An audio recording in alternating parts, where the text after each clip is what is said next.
Video में मैं nursery के छोटे छोटे बच्चे को स्टार्टिंग में लाइनिंग कैसे सिखाया जाए, लाइनिंग कैसे करना सिखाया जाए और उस लाइनिंग के थ्रू बच्चे अल्फ़ाबेट या हिंदी के जो स्वर अक्षर हैं और व्यंजन अक्षर को कैसे सीखेंगे। उसी लाइनिंग के थ्रू दोनों ही बच्चे सीख सकते हैं। अल्फ़ाबेट भी सीखेंगे और हिंदी का जो अक्षर है, स्वर वर्ण आ और व्यंजन वर्ण क ख ग घ, उसको भी उसी से मिलाकर वो आसानी से सीख सकते हैं। उसके लिए ये जरूरी नहीं है कि हमारे पास जो कॉपी है वो 4 लाइन अल्फ़ाबेट सीखना है। स्टार्टिंग में लाइनिंग जो करनी है तो उसमें कॉपी कोई भी रहे, वो सबके लिए 1 2 भी उसके थ्रू सीखा जा सकता है। तो इस तरह से आज मैं लाइनिंग सिखाने वाली हूँ बच्चे को। लाइनिंग सिखाने से पहले हमें ये देखना है कि जो छोटे बच्चे हैं नर्सरी के, उनको पेंसिल पकड़ने आता है या नहीं। अगर पेंसिल पकड़ने आती है तो अच्छी बात है, नहीं तो पहले हम लोगों को सिखानी है।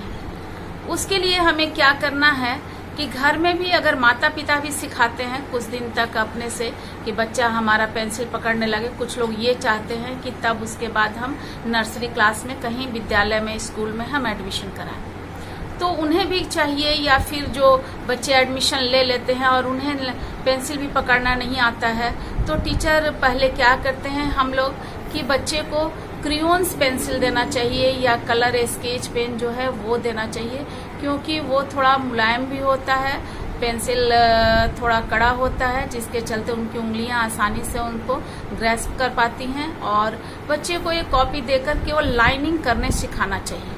वो लाइनिंग आड़ी तिरछी जैसे भी बच्चा इस तरह से उसका हाथ जो है वो पेंसिल या जो क्रियोन्स है, कलर्स हैं, उस पर वो हाथ उसका सेट कर, उसकी उंगलियां जो है वो सेट कर जाएंगी और तब इस तरह से वो लाइनिंग आसानी से सीख सकेगा। तो लाइनिंग को हम लोग 4 स्टेप में सिखाते हैं। आगे हम लोग देखेंगे लाइनिंग कैसे सिखाते हैं, लाइनिंग कितने तरह की होती है। फर्स्ट स्टेप में जैसा कि अभी बताया गया कि बच्चे को सिखाने के लिए स्टार्टिंग में हम लोग पेंसिल, क्रियोन्स या फिर स्केच पेन देते हैं, तो बच्चा इस तरह से ये आड़ी तिरछी अपने आप से वो जैसे भी पकड़ता है वो लाइनिंग करना सीखता है। तो ये लाइनिंग करते करते बच्चे की उंगलियां जो हैं वो पेंसिल पकड़ने लायक हो जाती हैं और वो कभी कभी अपने से ही करते करते वो फिर सीधी लाइन को भी वो खींचने लगता है। तो बच्चा स्टार्टिंग में इस तरह से लाइनिंग करता है। तो उनके घर वाले, परिवार वाले जो भी घर में पढ़ाते हैं उनको भी चाहिए कि वो इस तरह से पहले लाइनिंग कराएं। आगे हम लोग देखते हैं कि लाइनिंग की कितने तरह की हैं, इसको हम लोग स्टेप में करते हैं। तो ये जो लाइनिंग है, लाइनिंग हमारा है जो हम लाइनिंग से शुरू कराएंगे बच्चे को। तो ये लाइनिंग कितने तरह की है हम लोग ये देखते हैं। तो लाइनिंग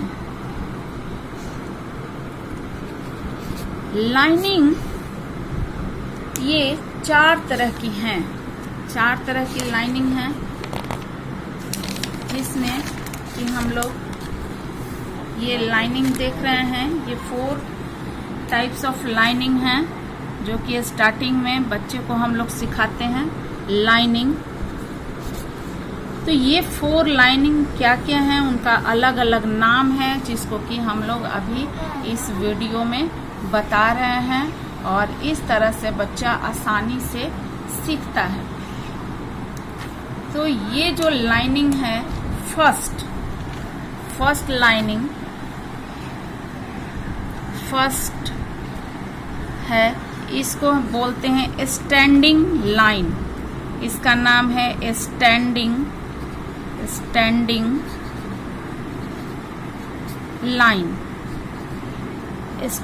लाइन। ये जो स्टैंडिंग लाइन है, इसको स्ट्रेट, ये स्टैंडिंग लाइन है, ये अप टू डाउन है। ये ऊपर से नीचे की ओर आ रही है, ये अप है और नीचे डाउन है, ये डाउन में है। इस तरह से ये इसको स्ट्रेट लाइन भी हम लोग ऐसे लाइन, ये ऊपर से नीचे की ओर आ रही है, इसलिए इसको हम लोग स्टैंडिंग लाइन बोलते हैं। दूसरा जो लाइन है वो है स्लीपिंग लाइन। सेकंड है, सेकंड लाइन है ये सेकंड लाइन, इसको बोलते हैं स्लीपिंग लाइन, स्लीपिंग लाइन। ये स्लीपिंग लाइन है, ये एकदम स्ट्रेट ऐसे सीधा, जो कि स्वर अक्षर या व्यंजन अक्षर लिखते हैं तो उसके ऊपर हम लोग एक लाइन देते हैं, उसमें भी ये काम आता है। और ए अल्फ़ाबेट लिखने में हम लोग ए जो लिखते हैं उसके बीच में भी ये लिखने के काम में आता है, बीच में ये, इससे हम लोग लाइन देते हैं। थर्ड जो है वो है थर्ड है, इसको हम लोग बोलते हैं कर्व्ड लाइन। ये है कर्व्ड, ये कर्व्ड लाइन। कर्व लाइन में हम लोग सिंपल सी, जैसे सी बच्चे लिखते हैं इस तरह से, ये सीधा सी हो गया। फिर इसी को उल्टा सी लिखते हैं, इसको हम लोग बोलते हैं कर्व लाइन। चौथा जो लाइन है वो है, नेक्स्ट लाइन है, ये हो गया आपको स्लैंटिंग लाइन। फोर्थ है, ये है स्लैंटिंग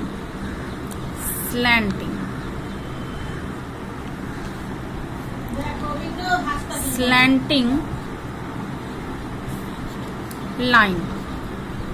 स्लैंटिंग लाइन जो है ये रूफ की तरह है, जैसे हमारे घर का छत वगैरह है उस तरह से ये आड़ी तिरछी लाइन जिसको हम लोग बोलते हैं, ये हो गया आपको स्लैंटिंग लाइन।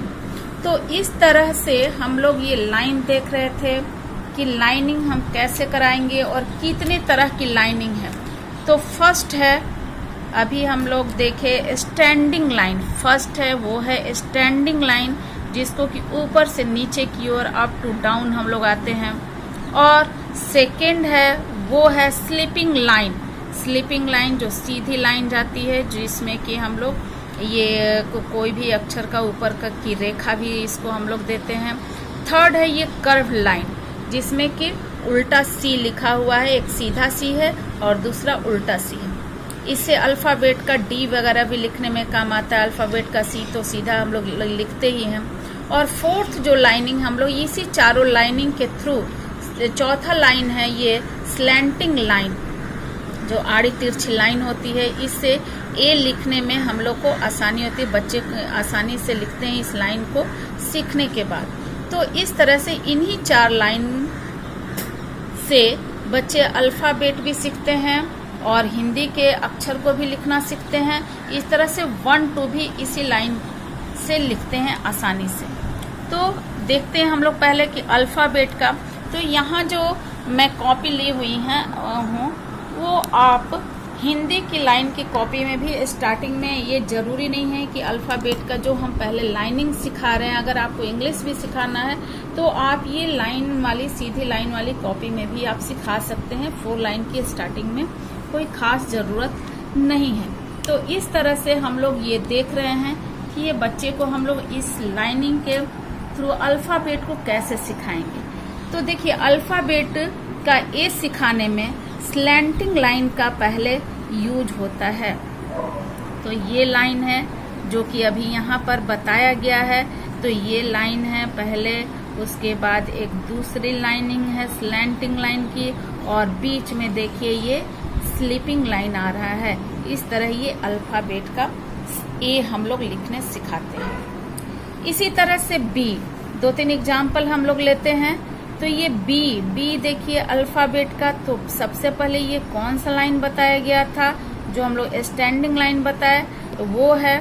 और उसके बाद इसमें उल्टा कर्व, ये जो बताया गया था, ये देखिए ये है कर्व लाइन, इसको हम लोग ले रहे हैं। तो इस तरह से ये बी हो गया। कर्व लाइन का जब हम लोग अल्फ़ाबेट का सी सीखते हैं तो ये तो बच्चे आसानी से हमारे सीख जाते हैं और उनको इस तरह से लिखने में मज़ा भी आता है। तो ये देखिए ये कर्व का सी तो आसानी से हो गया। इसी तरह डी, केवल हम लोग डी तक देखेंगे। तो डी में भी देखिए स्टार्टिंग में ये स्टैंडिंग लाइन को यूज किया जा रहा है और उसके बाद ये उल्टा जो ये कर्व है इसके थ्रू हम लोग डी लिखते हैं। तो इस तरह से A, B, C, D इन्हीं चारों लाइन की वजह से हम आसानी से बच्चे को सिखा पाते हैं और इन्हीं लाइनों का इसमें यूज हुआ है। तो स्टार्टिंग में हम लोग देखते हैं कि हम अपने बच्चे को, स्टूडेंट्स को कैसे सिखाएंगे। नर्सरी के जो बच्चे आते हैं, छोटे छोटे बच्चे, उनको बहुत ही प्यार से हमें सिखाना होता है और सिखाते समय हम लोग ये भी ध्यान रखते हैं कि बच्चा इंटरेस्ट लेकर उस चीज़ को सीखे, नहीं तो छोटे बच्चे को प्रेशर से कोई काम नहीं कराया जा सकता है।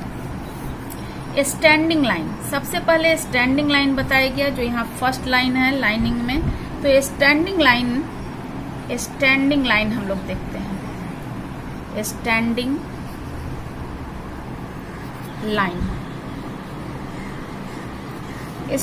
लाइन अभी बताया गया जैसा कि ये स्ट्रेट लाइन है। स्टैंडिंग लाइन को हम लोग, तो ये जो स्ट्रेट लाइन है वो इस तरह से, ये हो गया। आप पहले ये लाइन खींचेंगे, straight line, up to down की ओर लाएंगे। और इस तरह से जब लाइनिंग हम लोग सिखाते हैं तो पहले अपने से लाइन दिया जाता है, बच्चे की कॉपी के लेंथ के अनुसार 3 या 4 लाइनिंग दी जाती है। तो इस तरह से ये अप टू डाउन ये लाइन आ गई। यहाँ ये अप है और ये डाउन है। ये यहाँ बताने के लिए इतना नहीं है, केवल ये बच्चे की लेंथ के अनुसार 3 या 4